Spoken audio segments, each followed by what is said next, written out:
সুপ্রভাত সকলকে। কেমন আছো তোমরা সবাই? আশা করছি সবাই খুব ভালো আছো। তো আজকের ভিডিওটা শুরু হচ্ছে সকাল থেকেই। আমি সকালবেলায় গিয়ে একটু ছাদে পায়চারি করছিলাম এবং সাথে দেখছিলাম আমাদের এই কাগজ ফুলের গাছটা। আর তোমরা তো জানোই এই গাছটা আমার কত পছন্দের। তারপর একটু পায়চারি করার পর এইসব ফুলগুলোর দিকে বারবার নজরটা যাচ্ছিল।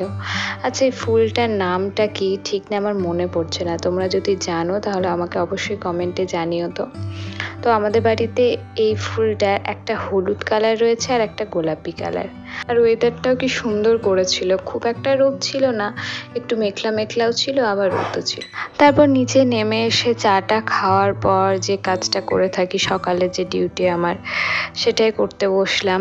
একটু পড়াশোনা করলাম। আর কলেজ তো এখন ছুটি, যেহেতু সামার ভ্যাকেশন চলছে, সেই কারণে এখন বাড়িতেই থাকছি। এই এদিক ওদিক ভিডিও করা আর যেটুকু কাজ পড়াশোনা এইসবই করছি। কি করবো আর। দুদিন আগে এত বৃষ্টি পড়লো, কিন্তু দেখো ওয়েদারটা কিন্তু যাকার তাই আবার সেই একই। কিন্তু হ্যাঁ, আগের ওয়েদারটাতে যেমন ঘাম হচ্ছিল না, এই ওয়েদারে আবার ঘাম হচ্ছে। এত প্যাচপ্যাচে ঘাম। আমার এমনি ড্রাই স্কিন, কিন্তু আমিও এখন ঘামতে শুরু করেছি। মানে তাহলে বুঝতে পারছো গরমটা কতটা তীব্র। তারপর দুপুর করে চান টান করার পর আমি একটা ভিডিও শ্যুট করলাম, যেটা দেখেছো হয়তো আমার চ্যানেলে অলরেডি চলে এসেছে ওই ভিডিওটা। তো এত ঘেমে গেছিলাম ভিডিওটা করতে করতে, যেহেতু ফ্যান চালাতে পারছিলাম না, বারান্দায় বসে বসে করছিলাম। উনি আমাকে এখানে হেল্প করছিল এই সমস্ত কিছু গোছাতে, আরও ভিডিওটা করাতে আমাকে অনেক হেল্প করেছিল। তো এইমাত্র ভিডিও করা শেষ হলো। কি অবস্থা চারিদিকে, অবস্থাটা শুধু দেখো। এই সমস্ত কোনো ভিডিও যখন আমি শ্যুট করি, তখন আমার রুমের হালাত একদম খারাপ হয়ে যায়। ব্যাপার এইসব ভিডিও করার পর সবচেয়ে বড় ব্যাপার হচ্ছে গোছানো। ভগবান, প্রচুর গোছাতে হবে, আবার এই মেকআপ রিমুভ করতে হবে। আর আমার ড্রেসটা দেখলে তোমরা হেসে ফেলবে পুরো। মানে আমি যে ড্রেস পরে আর কি ভিডিও করছি, এক্সপেকটেশন অ্যান্ড রিয়েলিটি পুরো বোঝা যাবে। তো দেখাই তোমাদেরকে, তাহলে চলো দেখাই তোমাদের। একটা ব্যাপার, আমি চশমা খুঁজে পাচ্ছি না।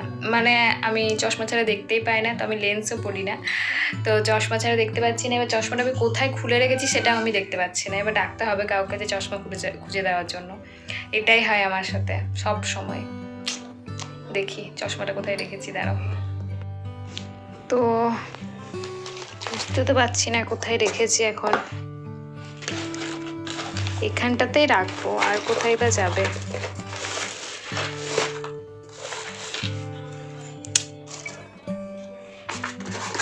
এই তো পেয়ে গেছি। এটা ছাড়া আমি অন্ধ কানাই। পেয়ে গেছি। তো এই তো পেয়ে গেলাম। উফ, ভিডিওটা জানি না ভিডিওটা চলে এসেছে। তো তোমরা দেখে নিও। আর কি নিয়ে ভিডিওটা, সেটা হচ্ছে একটা মিশো হল জুয়েলারির। তো তোমরা অবশ্যই দেখে নিও। হ্যাঁ,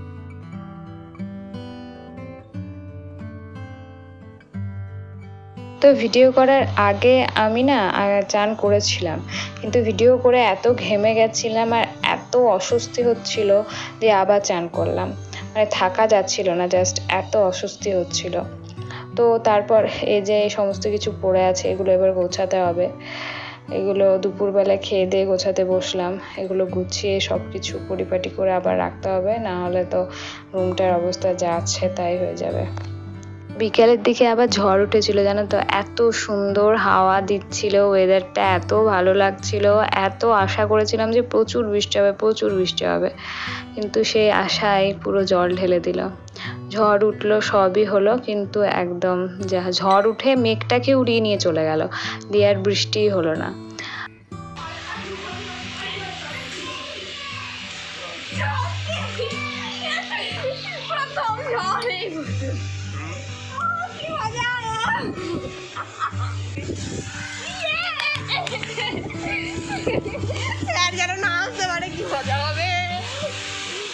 আর এখানে দেখো যে কাপটা, তোমরা দেখো আমি চা খাই, সেই কাপটা আমি একদিন বিকালে ভুলে গেছিলাম নিয়ে যেতে নিচে, মানে ছাদেই রেখে চলে গেছিলাম। তো পরের দিন সকালে এসে দেখছি সেটা ভেঙে গেছে, জানি না কিসে ভেঙেছে। তো যাই হোক, আর ইনি এখানে বেরিয়েছেন সাইকেল নিয়ে। মানে এত ঝড় উঠেছে, খুব মজা লাগছে, এই জন্য সাইকেল নিয়ে বেরিয়েছেন। সাইকেল চালাতে। আমরাও এরকম ছোটোবেলায় ছিলাম যে ঝড় উঠলেই একদম ছুটে ছুটে বেড়াবো, এই আম কোড়াবো, এ সমস্ত করবো। এদিকে আমি ফোন নিয়ে বসেছিলাম আর হঠাৎ করে একটা জিনিস আমার সামনে চলে এসেছে, সেটা হচ্ছে সয়া চিলি। তো আমি কখনো সয়া চিলি করিনি, তো ভাবলাম যে তাহলে চল ট্রাই করা যাক। বুনিও একবার দেখে নিলে সেই জিনিসটাকে করতেই হবে, তখনই আর খেতেও হবে। তো চলো তোমাদেরকে একটু রেসিপিটা দেখিয়ে নিই। সেরকম ভালো আমি করতে পারি না, আমি যেটুকু দেখলাম ভিডিওতে সেইটুকু অনুযায়ী করলাম। আর সত্যি কথা বলতে খুব ভালো হয়েছিল কিন্তু টেস্টটা।